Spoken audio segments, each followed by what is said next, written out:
जैसे हम कहीं ना कहीं रहते हैं, इसी तरह किताब मुकद्दस की कहानियां भी कहीं ना कहीं रहती हैं, और ये मकाम उनमें से एक है। हम इसराइल में यहूदा के पहाड़ी सिलसिले में मौजूद हैं। ये मकाम पहाड़ी सिलसिले पर मुश्तमिल है जिनकी ढलवान बहुत सीधी है, और ये मकाम बहुत ही तंग वी शक्ल की वादियों पर मबनी है।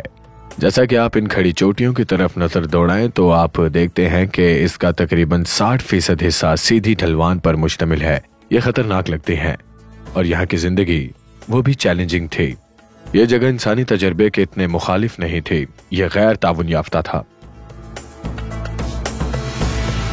इससे मेरा मतलब ये है कि हम एक ऐसी जगह की तलाश कर रहे हैं जहां आपका खुराक उगाना मुश्किल है। लिहाजा तसव्वुर करें कि आपके पास काश्तकारी के लिए जो जगह दस्तयाब है, जो इन तंग वादियों के बीच में कम रकबे पर मौजूद है।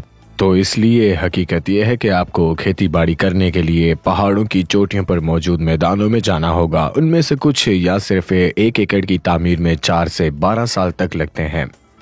लेकिन आप जानते हैं यहाँ की सबसे बुरी चीज पानी है, जिसकी हम सबको जरूरत होती है, और ये जगह पानी के लिए वाकई मुश्किल जगह है। यहाँ दस्तयाब शुदा पानी सिर्फ बारिश का पानी है। नदियाँ, झीलें, यहाँ ऐसा कुछ नहीं। और इसका मतलब ये है कि मुझे जेर जमीन पानी के लिए कुआं खोदना है, या मुझे पानी के लिए एक होज की जरूरत होगी। और हजरत इब्राहिम और बीबी सारा, बीबी नोमी और बीबी रूत जैसे लोगों की कहानियां ऐसे सख्त तरीन हालात और इस सरजमीन में रूनुमा हुई थी।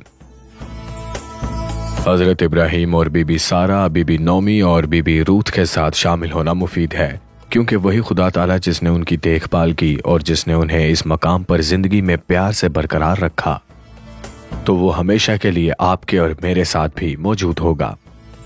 हमारे पास एक खुदा है जो मुश्किल वक्त में भी जिंदगी गुजारने में हमारी मदद करता है। उन मुश्किल हालात का तजर्बा हम यहूदा के इस पहाड़ी सिलसिले में कर सकते हैं।